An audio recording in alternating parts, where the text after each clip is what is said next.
Balayarí a cháde táid an seo I deascríb I gún chamas a Conamara. Áte bhfuil mu ag an na ceiliúra Oíche Chultúir. Is mis Steve Sweeney agus in éanach lom an nacht tá an Damhsa SeanNós Gearóid Ó Droighneáin agus a tóraní SeanNós Caitríona Ní Cheannabháin. Agus an na gcuideachta sin tá Damhsaí agus ceoltarí óga ón gclár Cuisle. Dean an Cuislearnú teagas agus ceiliúra na halaíon dúchasacha don níos óga fut na Gaeltachtaí. Cuir an muid tús mar sin le Damhsa ó Gearóid Breandán agus Niamh.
An seab go ó Gearóid Breandán agus Niamh.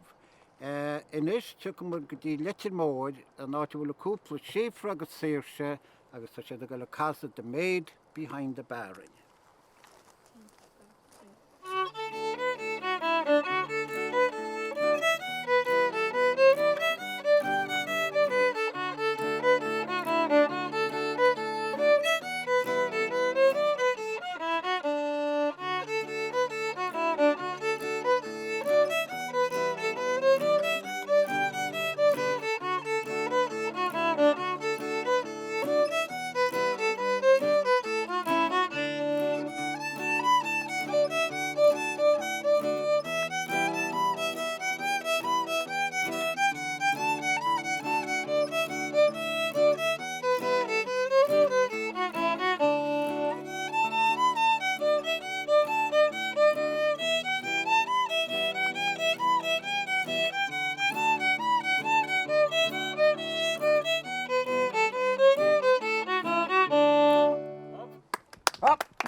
Tásúla an gúil sa bilig a baint ansása as an Oíche Chultúir in seo I deach Scríbe gún chamas agus buchas mór le Saoirse agus Síofra a chas an písa ceoil sin in.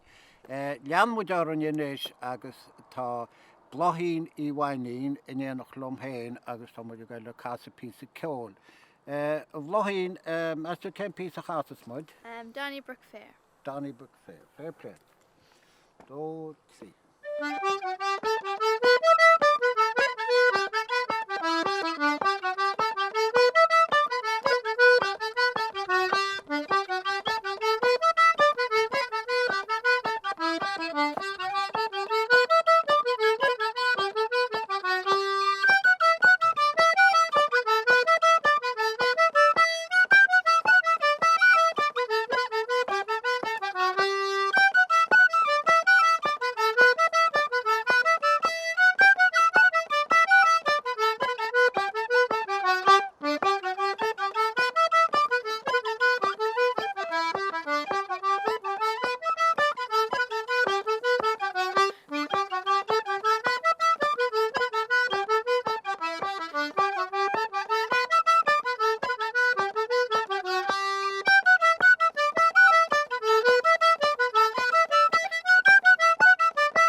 siad iontacha cháirde, sin agé Steve Sweeney agus Bláithín Ní Mhainín in sin.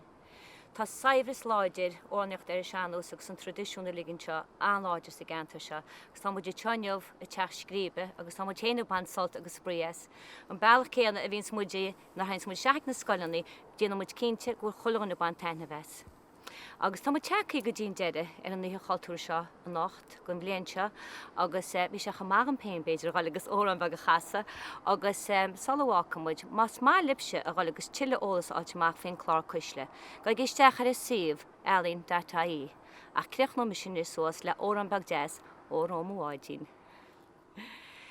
Cracha me sioltas ga me siar,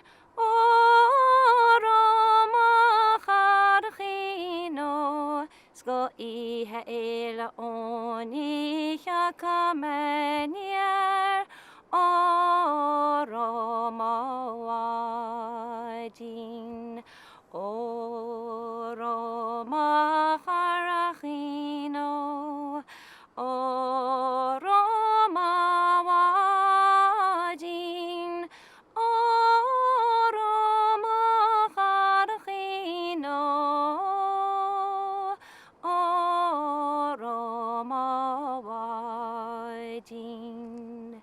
nach bra I Mhainín ag snávergún o Rómháidín sna céislí a darint go láidir is go buan o Rómháidín o Rómháidín o Rómháidín o Rómháidín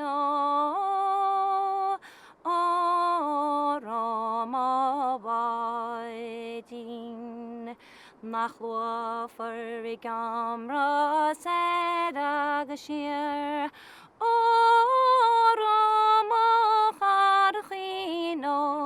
Ceathrú Rua o Ranganna o Rómháidín o Rómháidín o Rómháidín o Rómháidín o Rómháidín.